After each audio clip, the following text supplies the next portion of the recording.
Hey guys, it's Jess and welcome to my YouTube channel, A Card Day's Work. Today I'm going to be sharing a video with you on how to make a fall card using Simon Hurley Create products. I'm starting with this adorable floral image from Flower Picking Friends.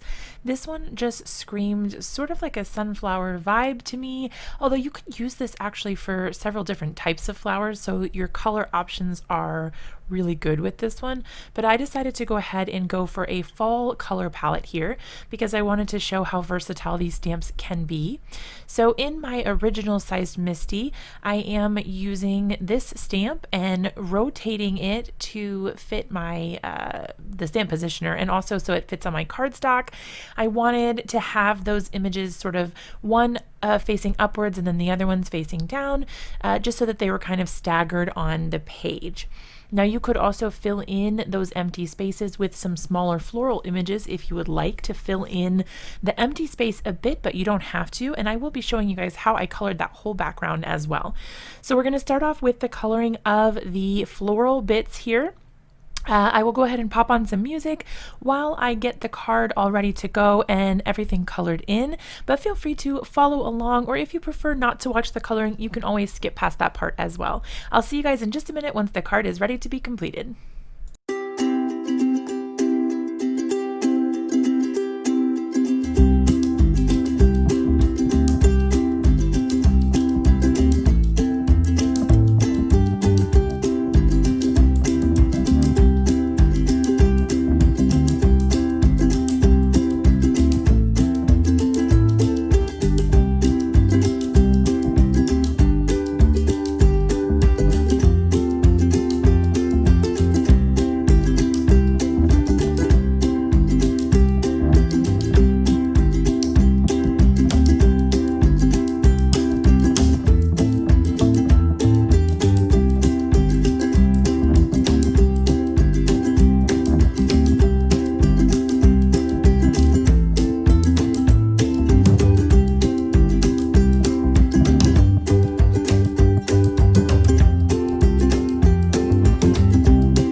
All right, our coloring is mostly finished up here. We're just adding a few final details to the card to make it look just right.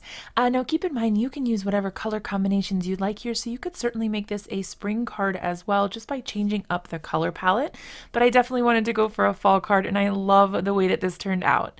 I'm going to be doing a little bit of heat embossing here, so I'm using my mini MISTI and this sentiment that says, "Thank you for your kindness," I believe. Now that I'm looking at it, I can't read it exactly. But it's a great sentiment here that fit perfectly with the kind of fall blessings and thank you sort of vibes. So I'm just doing a little bit of heat embossing here. I stamped my sentiment with sticky ink, and then I poured embossing powder directly onto that. You do want to make sure you treat your surface with an anti-static powder tool before you pour your embossing powder on, or before you put your ink on, actually. That way embossing powder doesn't stick where you don't want it. And then you go ahead and tap off the excess, and then just melt that powder with your heat tool, and you are all good. You've got a nice sentiment that stands out against the cardstock, and you can use whatever kind of colored embossing powder you would like.